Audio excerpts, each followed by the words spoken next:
오늘 이 거룩한 주일에 주의 전에 나오신 여러분들 위해 하나님의 크신 은혜와 복이 임하시기를 주의 이름으로 축원합니다. 저는 여러분과 함께 영광의 광채라는 제목으로 함께 은혜를 나누고자 합니다. 여러분 중에는 이미 성묘를 하고 오신 분들도 계실 것이고, 이제 대부분은 이번 추석에 고향으로 내려가서 부모님을 뵙고 형제들을 만나는 가족과 함께하는 시간을 보낼 것입니다. 또 어떤 분들은 자녀들이 역으로 우리 어르신들께 찾아오는 경우도 있을 것입니다. 아무튼 우리가 가족이나 친지나 지인을 만났을 때 늘 따라오는 별칭이 한 가지 있습니다. 우리를 바라보면 우리를 그냥 보는 것이 아니라 우리를 향해서 예수 믿는 사람이라는 그런 호칭을 붙여줍니다. 어제 신문에도 보니까 모그룹 회장의 탈세에 대한 기사를 쓰면서 세금은 안 내면서 헌금은 낸다. 한마디로 예수 믿는 사람이 탈세했다는 강조점을 둔 그런 기사를 읽어보았습니다. 우리가 보면은 참 이렇게 살아가다 보면 속상할 때가 많습니다. 예수 믿지 않는 사람이 욕을 하면 아무개가 욕을 했다 이렇게 말하는데, 근데 예수 믿는 사람이 욕을 하면, 우리가 욕을 하면 저거 교회 다니는 사람이, 예수 믿는 사람이 욕한다고 이러면서 아주 예수님까지 이렇게 싸매어서 하는데, 참 예수님께 욕되게 하는 것 같아서 얼마나 마음이 괴로운지요. 그래서 여러분 얼마나 속상할 때가 있으셨습니까? 사랑하는 성도들이요, 우리 그럴 때 너무 속상해하지 마시고 좀 생각을 바꿉시다.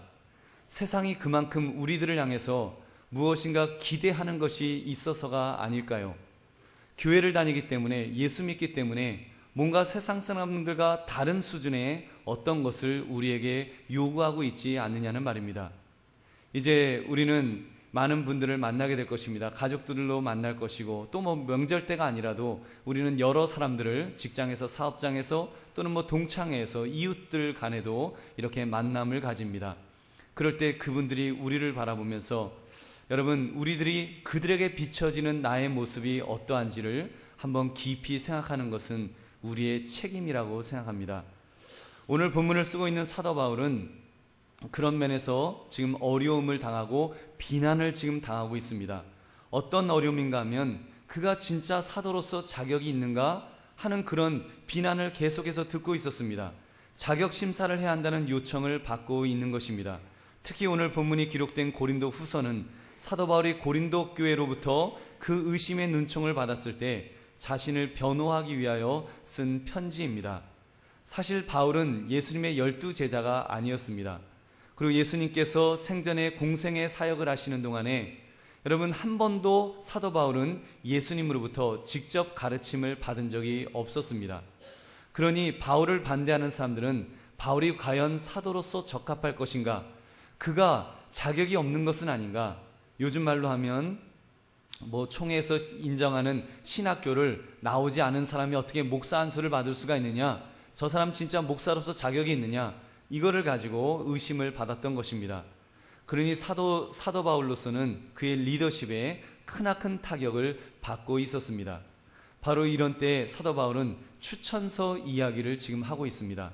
우리 1절을 제가 한번 읽어보겠습니다.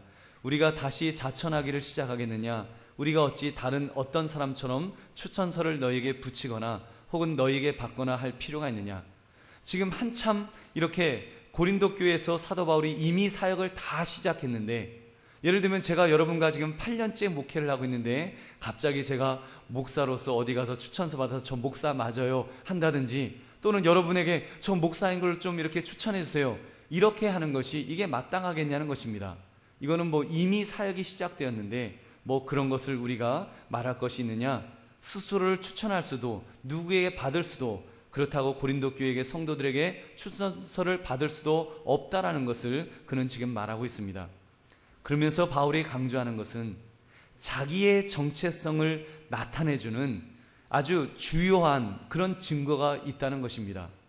그 증거가 무엇인가 하면 바로 사도 바울이 목회했던 고린도 교회 교인들이 바로 증거라는 것입니다.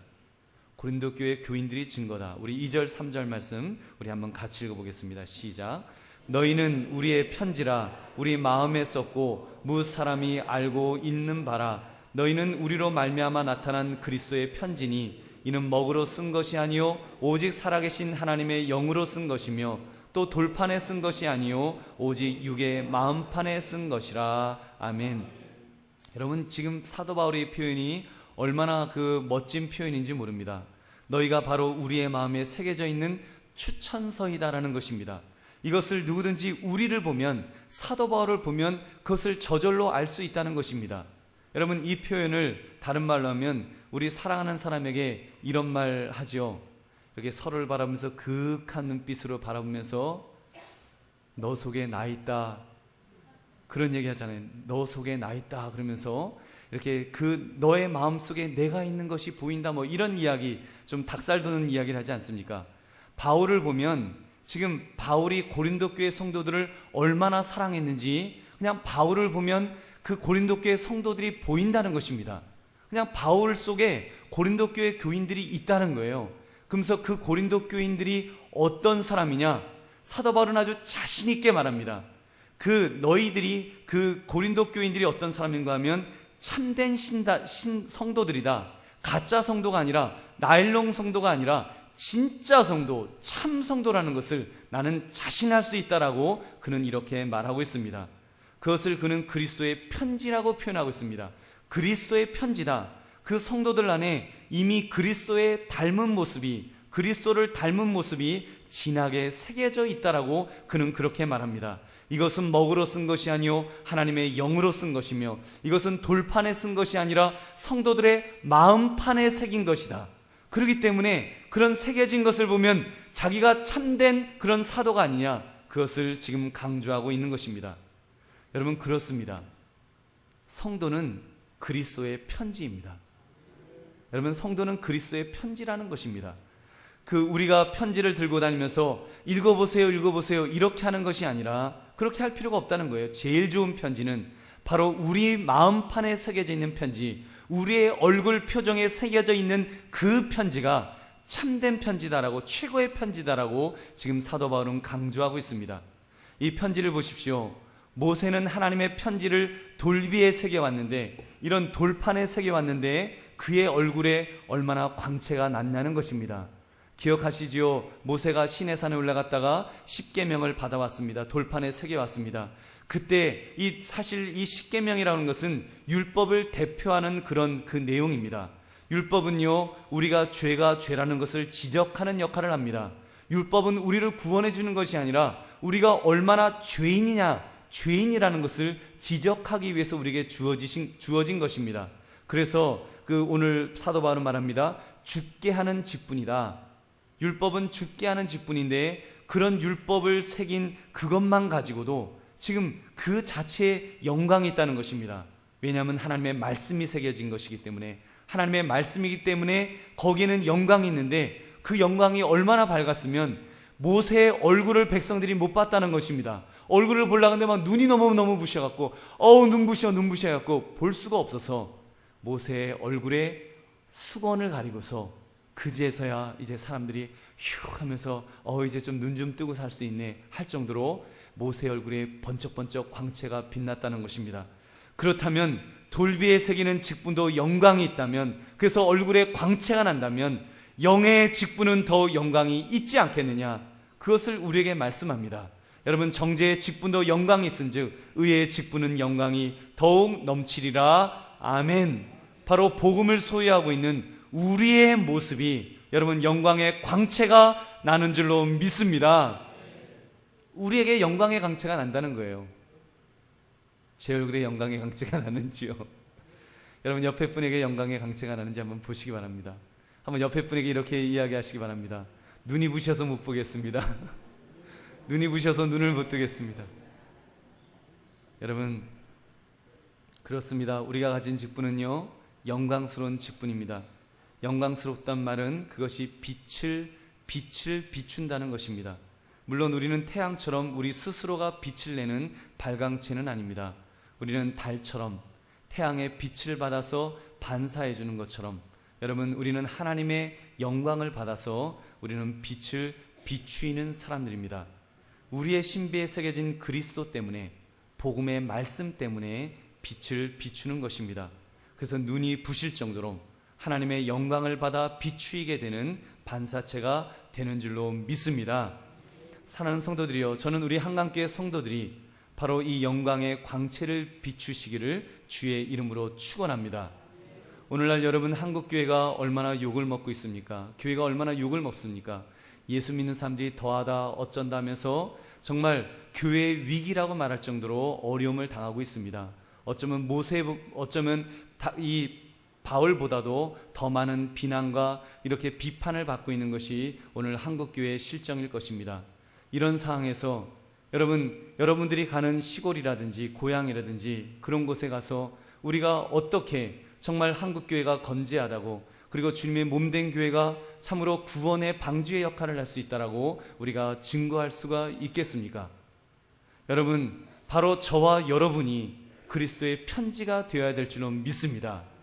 우리가 가서 우리가 광채를 빛내는 것입니다. 여러분, 내게 있는 이 말씀, 이 복음의 말씀이기 때문에 이 말씀을 가지고 우리가 가족들을 만났을 때 우리가 빛을 비춰야 됩니다.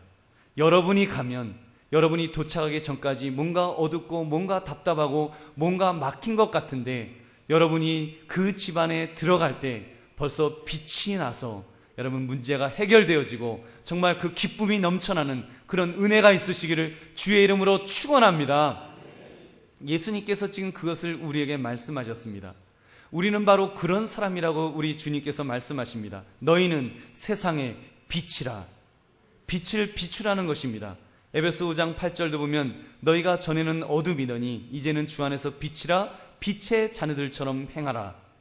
여러분, 지금 이 말씀을 들으시면서 속으로 그럴지도 모릅니다. 쑥스럽게 내가 우리 아버지 앞에서, 어머니 앞에서 내가 어떻게 살았었는데, 과거에 내가 얼마나 어둠의 자식이었는데 목사님, 제가 어떻게 그럴 수가 있습니까?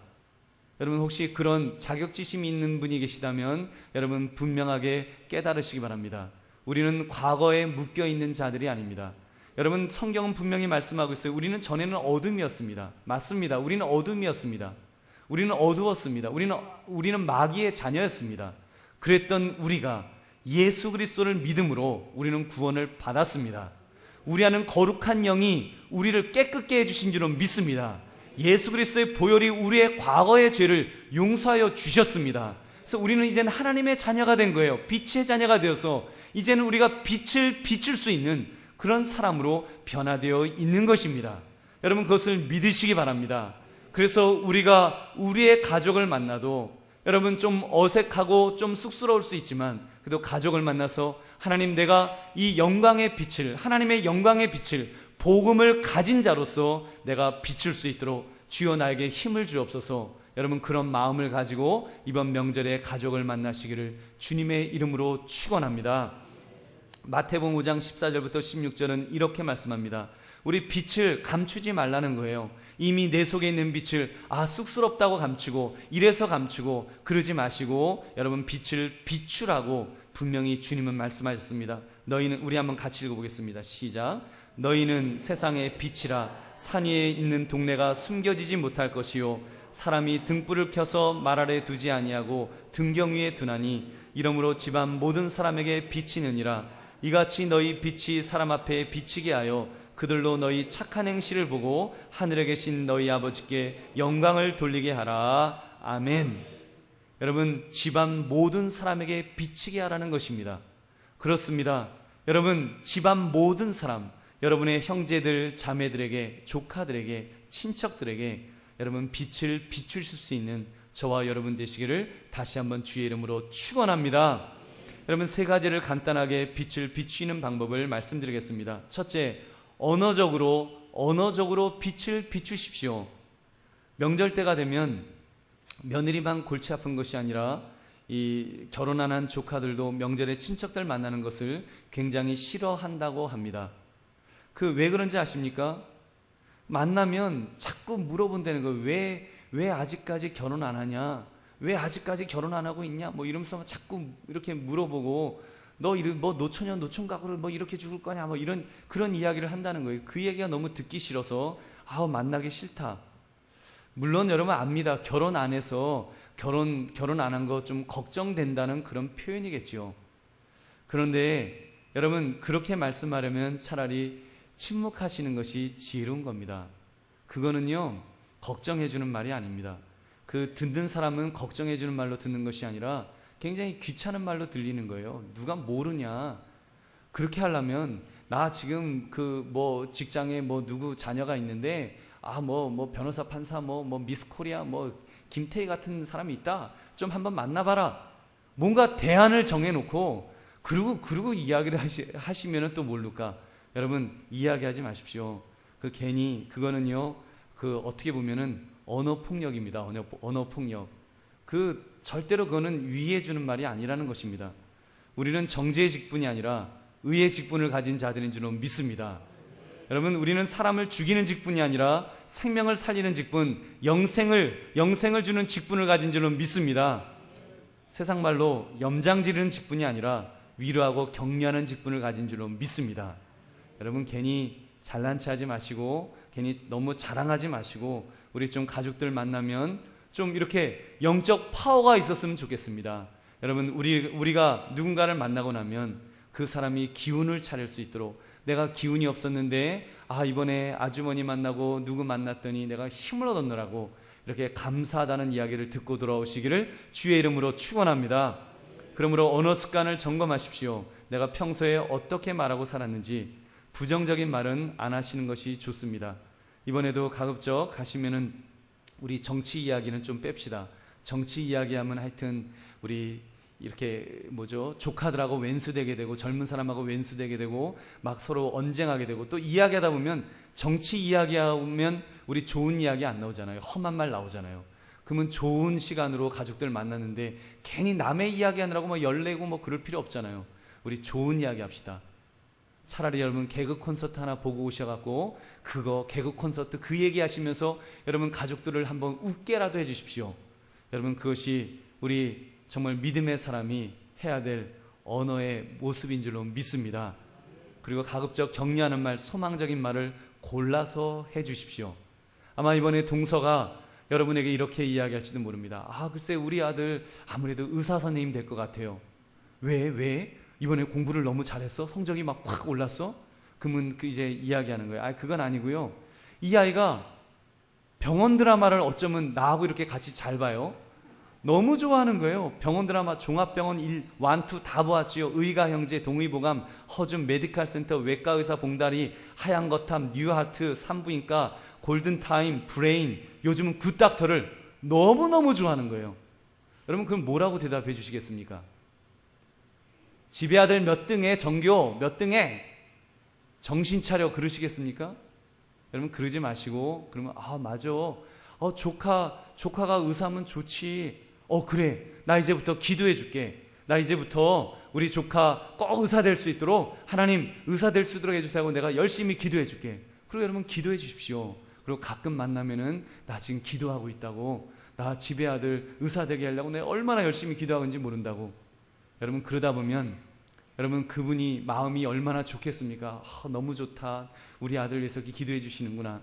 여러분 감사해서 언젠가 전도의 문이 열릴 줄로 믿습니다. 여러분, 그런 좋은 말 해주자는 것입니다. 우리 영권이 있어야 된다고 또 만나자마자 예수 천당 불신 지옥 하면서 그 의사 되면 뭐하냐? 지옥불에 들어가고 아뜩아뜩 하면서 그럴 텐데 천국 가는 게 중요하지. 여러분, 그렇게 말씀하지 마시고 좀 지혜롭게 우리 긍정적으로 이야기해 줍시다. 예수 믿으세요라고 말하는 거 중요합니다. 그런데 그런 거 한 10% 정도 말했으면 예수 믿는 사람답게 말하는 것 90% 해야 됩니다. 예수 믿는 사람답게 말하는 것이 중요한 것이지, 예수 믿으라고 하는 거 물론 그 복음 중요해요. 그러나 여러분 복음과 함께 더 많은 정말 여러분 좋은 말을 통해서 그렇게 영향력을 끼치시기를 주의 이름으로 축원합니다. 둘째, 행동으로 빛을 비추십시오. 긍정적인 말, 소망적인 말, 격려하는 말도 좋지만 격려하는 행동이 더 중요하다는 것입니다. 우리가 말만 번드르르게 한다면 립 서비스가 되겠지요. 저 사람 말만 한다. 여러분, 입만 살았다는 말을 듣게 될 것입니다. 우리는 입만 살아있는 사람이 아니라 행동이 살아있는 사람인 줄로 믿습니다. 믿음은 행동입니다. 믿음은 행동이에요. 하나님께서 우리를 사랑하시는데 정말 우리가 정말 멸망하지 않고 다 구원받기를 원하신다고 말씀하셨습니다. 그리고 내가 그렇게 하기를 원한다. 하나님께서 그것으로 끝나지 않았습니다. 요한복음 3장 16절 말씀, 하나님이 세상을 이처럼 사랑하사 독생자를 주셨으니 이는 그를 믿는 자마다 멸망하지 않고 영생을 얻게 하려 하심이라. 아멘. 하나님은요, 아들을 보내주셨습니다. 십자가에 매달게 하셨습니다. 그리고 피와 살이 피와 물을 다 쏟으시도록, 살이 다 찢기시도록 그렇게 고통받게 하심으로 그 고통을 통해서, 그 행동을 통해서 우리를 구원하여 주신 줄로 믿습니다. 여러분, 그렇게 하나님은 행동하셨어요. 액션을 취하셨습니다. 사랑하는 성도들이여, 우리는 우리의 믿음을 행동으로 보여야 합니다. 만약 행동이 없다면 성경은 우리의 믿음을 의심해 보라고 말씀합니다. 야고보서 2장 24절 보면 이러보건대 사람이 행함으로 의롭다 하심을 받고 믿음으로만은 아니니라. 행함으로 의롭다함을 받고 믿음으로만은 아니라는 거예요. 여러분, 그렇다고 이 말씀이 행함으로 구원받는다는 말씀은 절대로 아닙니다. 믿음은 구원으로 받습니다. 그런데 26절을 보면 그 해답을 이렇게 말합니다. 영혼 없는 몸이 죽은 것 같이 행함이 없는 믿음은 죽은 것이니라. 우리가 믿음이 있다고 하면서 행함이 없다면 이 믿음 죽은 믿음이라는 것입니다. 그러니 구원 못 받죠. 여러분, 우리의 믿음은 행함을 통해서 증명돼야 될 줄로 믿습니다. 그렇게 행동하자는 것입니다. 여러분, 우리의 대표적인 믿음의 선배 아브라함과 같은 사람 행동으로 옮겼습니다. 나 하나님 믿습니다. 그러지 않았습니다. 하나님께서 지시하는 땅으로 가라고 할 때 다 놓아두고 떠났습니다. 행동으로 옮겼습니다. 100세에 낳은 아들 하나님이 바치라고 하시니까 칼을 빼어 들었습니다. 그리고 찌르려고 실제 행동을 취하였습니다. 성경은 말씀하는 거예요. 히브리서 11장 7절, 아브라함은 시험을 받을 때 믿음으로 이삭을 드렸으니 그는 약속들을 받은 자로 돼 그 외아들을 드렸느니라. 행동했다는 것입니다. 행동하는 믿음이 참 믿음인 줄 믿으시기 바랍니다. 사랑하는 성도들이여, 우리 그러므로 여러분 중에 이제 결단해야 될 때가 왔습니다. 이번 주가 결단해야 될 때일 것입니다. 이미 신앙생활 오래 하시고 이미 승리하신 분들도 계시지만 아직 가면은 제사 지내는 그런 가정들도 분명히 있을 것입니다. 너 교회 다니는 거 좋지만 너 제사 지낼 때 절해라. 어떻게 부모님께 절을 안 하냐? 어떻게 할아버지 할머니에게 절을 안 하냐? 배은망덕한 하면서 여러분 비난할지도 모릅니다. 마음이 흔들리실지도 몰라요. 근데 여러분, 이때 결단하는 것 중요합니다. 우리 믿음의 행위, 내가 우상에게 절하는 이것이 옳지 않다, 성경이 금한다는 것을 여러분 믿으신다면 행동으로 옮기십시오. 이번에는 내가 절하지 않겠습니다. 분명하게 선포하시고 그리고 그것을 행동으로 옮기시기를 주의 이름으로 축원합니다. 여러분 중에 이거 미풍양속에 의미가 있는 것 아니냐 이런 분도 있을 것입니다. 물론 제사가 미풍양속의 의미도 있지만 사실은 조상숭배 신앙이 밑바닥에 깔려 있습니다. 유교에는 사람이 죽으면 신이 된다는 그런 사상을 가지고 있습니다. 그래서 관운장과 같은 사람, 그 사람 죽으면 이제 그 신이 되어서 그 사당을 세워놓고 이제 그를 섬기는 그런 그 제사를 지내는 그런 모습도 있지 않습니까? 돌아가신 아버님, 할아버지, 할머니가 귀신이 되어서 배가 고파서 오셨는데 밥 한 끼 대접하는 건데 이걸 왜 못하게 하느냐? 그렇게 생각하는 분들도 있지만 여러분, 근데 사실은 그 신으로 여기는 것입니다. 그분을 신으로 여기기 때문에 그분 잘 대접하면 이제 우리 가족에게 복을 부어줄 거다. 그 사상이 있습니다. 조상 숭배의 신앙. 한마디로 제사는 조상신을 섬기는 것입니다. 여러분, 그러므로 명심하십시오. 우상 숭배는 죄입니다. 어떤 분은 그러세요. 어젯밤에 돌아가신 할아버지가 분명히 할아버지 목소리였다고, 할아버지 모습으로 나타나서 야 아무개야 배고프다, 밥 좀 차려다오. 그런데 밥 어떻게 안 줄 수 있냐는, 어떻게 밥 식사 대접 제사상 안 차려드릴 수 있냐는 것입니다. 그죠? 제사상 차려드려야 되겠습니까? 돌아가신 할아버지가 배고프시다고 오셨는데 따끈한 밥 한 끼는 차려드려야 되지 않겠습니까? 그게 효 아닙니까? 네, 여러분, 그 효도 아닙니다. 사람이 죽으면 사람의 영혼은 천국이든 지옥이든 둘 중에 하나로 즉각적으로 갈 것입니다. 여러분, 구천을 떠도는 그런 영혼은 없습니다. 그거는요, 그냥 우리 한국 사회에서 있는 전통적인 그런 그 무속신앙에서 있는 이야기지, 여러분 구천으로 떠드는 그런 귀신은 없습니다. 보통 꿈에 나타나는 그 존재, 너무 할아버지랑 똑같은 거예요. 목소리도 똑같고 심지어 말씀하시는 내용까지도 어쩌면 그렇게 그 내용까지 다 맞추시는지 너무너무 그래요. 그거는요, 사실은 그 생전에 돌아가신 아버님에게 붙어있던 귀신일 확률이 가장 높습니다. 빙의처럼 붙어있다 보니까 생전에 아버님과 닮아졌을 수도 있고, 또 귀신이 그 할아버지와 똑같이 변장하는 거, 그거 어려운 일 아닙니다. 여러분, 귀신은 마귀의 졸개입니다. 사탄 마귀의 졸개예요. 쫄병입니다. 여러분, 고린도후서 11장 14절을 보면 이렇게 말씀합니다. 이것은 이상한 일이 아니니라 사탄도 자기를 광명의 천사로 가장하나니. 여러분, 사탄이 광명의 천사로 가장하는 것처럼 여러분, 귀신이 우리 돌아가신 분의 모습으로 나타나는 거, 그거 어렵지 않습니다. 목소리 내는 거 어렵지 않습니다. 그 과거의 이야기 쪽지게처럼 이야기해 주는 거 어렵지 않습니다. 거기에 속지 마십시오. 그거는 귀신입니다. 여러분, 사단 마귀의 졸개이기 때문에 그들은 숭배받기를 원하는 거예요. 예배받기를 원하는 것입니다. 그래서 뒤에서 예배받고 싶어서 여러분 제사를 지내도록 부추기는 것입니다. 그러므로 제사 때 절하는 것은 우상 숭배의 죄가 됩니다. 시편 81편 9절 말씀, 너희 중에 다른 신을 두지 말며 이방 신에게 절하지 말지니라. 아멘. 그러므로 하지 말아야 될 것은 아니요, 안 하겠습니다. 분명하게 고백하시기를 주의 이름으로 축원합니다. 하지 말아야 될 것은 안 하는 것만큼 또 해야 될 것, 행동으로 옮겨야 될 것은 해야 합니다. 그거 쉽지 않습니다. 저는 특히 신앙심이 깊은 우리 며느님들에게 이런 부탁을 드리고 싶습니다. 어떤 분들은 뜨거운 신앙심에 나는 귀신에게 드리는 그런 제물, 우상 제물에게 바쳐질 그 우상에게 바쳐질 제물을 내가 내 손으로 못 만든다. 내가 하나님의 자녀인데 내가 어떻게 우상 제물을 만들고 있냐? 난 그래서 음식 못 만든다. 이렇게 그것까지도 이렇게 거부하시는 그런 분들도 계십니다. 굉장히 순수한 믿음이라고 생각합니다. 거기까지는 좋습니다. 근데 거기에 머물러 있어서는 안 될 것입니다. 여러분, 이제는 한 발자국 더 나아가서 내가 우상제물은 안 만들지라도 여러분 우상제물을 담았던 그릇을 깨끗하게 하는 일에는 앞장서셔야 합니다. 여러분, 믿지 않는 분들이 그렇게 욕하는 거예요. 저거 음식 만들기 싫어서 저를 핑계 댄다고. 그래서 그것 때문에 예수 믿는 사람들이 얼마나 욕을 먹습니까? 그러니까 여러분, 우리가 거기에는 참여하지 못한다고 할지라도 그 설거지할 때는 여러분이 앞장서시고 자녀들 데려다가 야, 우리 사명 가지고 설거지하다.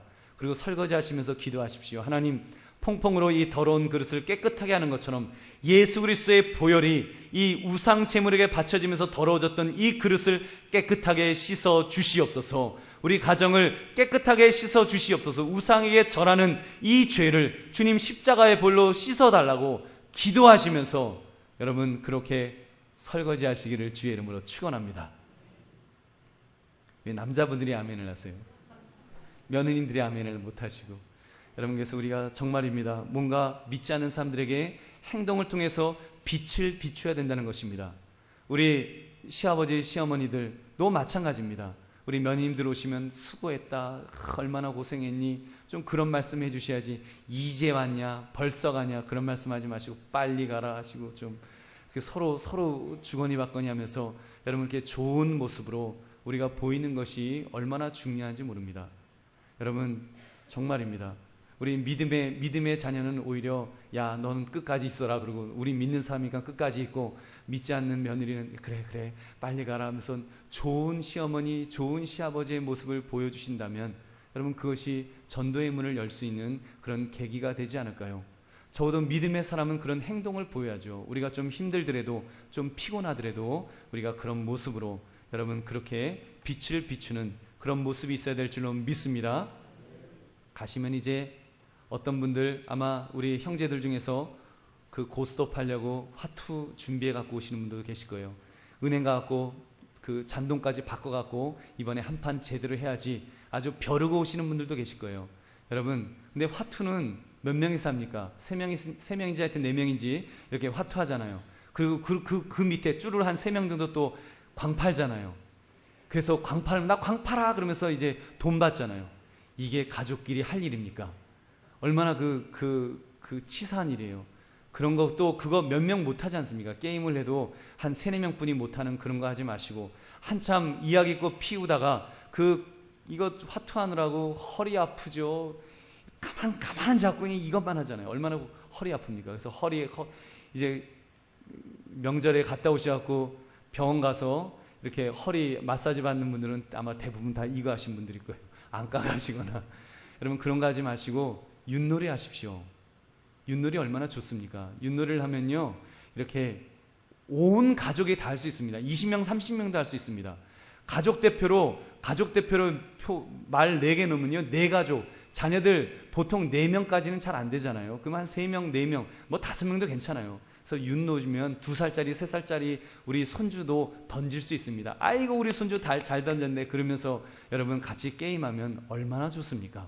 얼마나 화기애애해야 할까요? 그래서 여러분 우리 예수 믿는 사람들이 그렇게 놀이 문화도 좀 건전하게 이렇게 바꾸어 가시기를 주의 이름으로 축원합니다. 세 번째, 그래서 여러분 믿음의 행동으로 주의 이름을 믿음의 행동으로 빛을 발하십시오. 세 번째는 신앙의 빛을 비추고 돌아오십시오. 부모님이 아직 불신자라면 믿으시도록 권면하셔야 됩니다. 이때 예수 천당 불신지요 이렇게 욱박지르지 마십시오. 부모님이라고 할지라도 신앙에 있어서는 굉장히 단호하실 수 있습니다. 야 듣기 싫다 그러실 수도 있어요. 그러므로 좀 지혜롭게 접근하십시오. 아버지 어머니 제가요 지금 아버님 위해서 얼마나 기도를 열심히 하고 있는지 모릅니다. 그래서 아버지 장수하시는데 건강하게 장수하시라고 아주 기도 열심히 하고 있고요. 막내 위해서 제가 얼마나 복 받으라고 기도하고 있는지 모릅니다. 좀 그런 좋은 이야기로 여러분 하시면서 이제 말씀을 하시기 바랍니다. 그러면서 아버지 저기 오다 보니까 그 입구에 예쁘게 교회당이 하나 있는 것 같던데 거기 아버지랑 같이 가고 예배 한번 드리면 제가 소원이 없겠어요. 그러면 여러분 아마 웬만한 부모님은 야 그런 말 하려면 다시는 집에 오지 마 하실 부모님은 아마 별로 없으실 줄로 믿습니다. 설령 그렇게 말씀하시더라도 기죽지 마십시오. 자식 이기는 부모가 어디 있습니까? 여러분이 충심으로 자꾸 말씀을 하시다 보면 여러분 부모님의 마음이 열릴 날이 올 줄로 믿습니다. 너무 힘드시면 살짝 고향에 있는 교회에 방문하셔서 뭐 새벽기도나 이런 때 방문하셔서 목사님 찾아뵙고 부모님의 영혼 구원을 위해서 여러분 부탁하시기 바랍니다. 제가 기억나는 것은 몇 해 전에 미국에 사시는 성도님이 제게 전화를 주셨습니다. 우리 아버님이 이 근처에 사시는데 예수님 믿고 구원받기를 정말로 원한다고. 모르는 분인데 과일까지 이렇게 과일 바구니인가 하여튼 굉장히 좋은 거 이렇게 또 보내주셨어요. 그거 먹으면서 뭐 했겠습니까? 기도해야지. 근데 여러분 감사한 것은 하나님께서 그 마음에 감동하신 것 같아요. 그 아버님께서 우리 교회 등록하시고 지금 잘 예배를 드리십니다. 아마 어르신 매주 오세요. 지금 어디 계신지 제가 잘 모르겠는데 제가 성함은 이야기하지 않겠지만 정말 얼마나 그 신앙생활 열심히 하고 계신지 모릅니다. 여러분 이번에 여러분 가시면 수요예배나 새벽기도나 금요기도나 이럴 때 가셔서 여러분 이렇게 부모님을 부탁하십시오. 가능하다면 함께 식사 자리를 만드셔서 부모님과 함께 식사하는 것도 좋은 방법일 것입니다. 이번 기회에 고향에 있는 교회 가시면 또 감사헌금도 좀 많이 하십시오. 부모님을 위해서 부모님 잘 부탁드린다고 하나님 우리 아버지 꼭 예수 믿게 해주세요. 아니면 믿음 생활 잘하게 해주세요. 그런 제목으로 감사의 예물을 드리시기 바랍니다. 그러면 여러분 그 교회 목사님께서 얼마나 기도를 많이 해주시겠습니까? 엄청난 기도의 후원자가 생기는 것입니다. 그 지역의 목사님께 여러분의 부모님, 여러분의 형제, 자매를 부탁하는 것은 굉장히 중요합니다. 여러분 그 지역의 목사님은 영적인 게이트키퍼입니다. 문지기와 같은 역할을 하는 것입니다. 하나님께서 중대한 사명을 맡겨주신 것입니다. 그래서 그 목사님이 여러분의 그런 부모님을 위해서 기도해 주시고 그 영혼을 써 기도해 주시면 여러분 정말 빠른 시일 안에 구원되는 역사가 일어날 줄로 믿습니다. 그런 전략적으로 여러분 뭔가 좀 신앙의 빛을 비추고 돌아오자는 것입니다. 여러분 부모님이 신앙생활을 잘 하시는 분이라도 마찬가지입니다. 연세가 많아지다 보면 신앙이 조금씩 약해질 수가 있습니다. 특별한 부탁을 하십시오. 특별한 부탁을 하셔서 여러분 목사님에게 목사님, 우리 아버님, 우리 어머님 잘 부탁드린다고 꼭 그렇게 부탁을 하시기 바랍니다. 저도 이번에 그 미국에 가면은 우리 장인 장모님 잘 부탁드린다고 그 목사님께 부탁을 할 것입니다. 잘 부탁드린다고 꼭 이번에 그 인사를 드리고 오려고 합니다. 여러분, 우리 그런 일들을 해야 됩니다. 그리고 더 나아가서는 이번 가정 모임에서 이런 시도도 여러분 꼭 한번 하시기 바랍니다. 그것이 무엇인가 하면 가급적 온 가족이 가정 예배를 드리도록 한번 해보시기 바랍니다. 혼자 하시기 쉽진 않겠지만 일단은 여러분 믿는 다른 이렇게 동서라든지 그런 분들 계시면 함께 이야기하면서 우리 한번 예배를 같이 드리도록 이번에 해보자. 여러분 얼마나 좋습니까? 이렇게 추석 가정예배 모범 이 순서지도 있고 여기에 또 설교까지도 다 있습니다. 그냥 읽으시면 됩니다. 여러분 그래서 예배 드릴 수 있도록 하고 우리 예배를 좀 드렸으면 좋겠습니다. 한번 이렇게 이야기해 보시기 바랍니다. 혹시 그게 좀 힘들면은 예를 들면 그게 도저히 안 된다 그러면은 이런 허락이라도 받으세요. 제사 끝난 다음에 우리 믿는 가족들끼리 믿는 우리 형제들끼리 좀 예배를 드리고 싶습니다. 그래서 이렇게 간단하게 예배를 드리시고 큰 소리로 기도하세요. 큰 소리로 기도하면서 우리 아버지 우리 어머니 지옥 가지 않게 해주세요 그러지 마시고 우리 아버지 우리 어머니 건강하게 장수하게 해주세요. 복 많이 받게 해주세요. 그리고 믿지 않는 조카들이 있으면 그 아이 대통령 되게 해주세요. 막 하면서 막 축복의 기도를 막 하십시오. 그냥 축복의 기도를 그냥 세게 하시는데 다 듣도록 아예 문 쪽으로 문 열어놓고 그리고 기도하시는 거예요. 그래서 막 기도하면서 축복의 기도를 하시면 여러분 어느 가족이 싫어하겠습니까? 저게 그 교회 가더니 우리를 위해서 이렇게 축복의 기도를 해줬구나. 그거 참 좋다. 그러지 여러분 누가 싫어하겠습니까? 그래서 우리가 좀 신앙의 빛을 비추어서 여러분 영적으로 이렇게 빛을 바르게 비추고 돌아오시기를 주님의 이름으로 축원합니다. 말씀을 맺습니다. 우리는 빛의 자녀들입니다. 우리는 빛의 자녀들입니다. 빛의 자녀는 빛을 비춰야 합니다. 숨기면 안 됩니다. 감추고 있으면 안 됩니다. 우리의 가족들을 만났을 때 그 빛을 비춥시다. 하나님의 영광의 광채를 내 속에 있는 하나님의 형상이 있고 내 속에 복음의 말씀이 있기 때문에 이것을 비추자는 것입니다. 그래서 이번에 가족들을 만나시면은 하나님의 영광의 광채를 환하게 비추고 돌아오시는 저와 여러분 되시기를 주의 이름으로 축원합니다. 축원합니다. 축원합니다. 우리 함께 기도하겠습니다.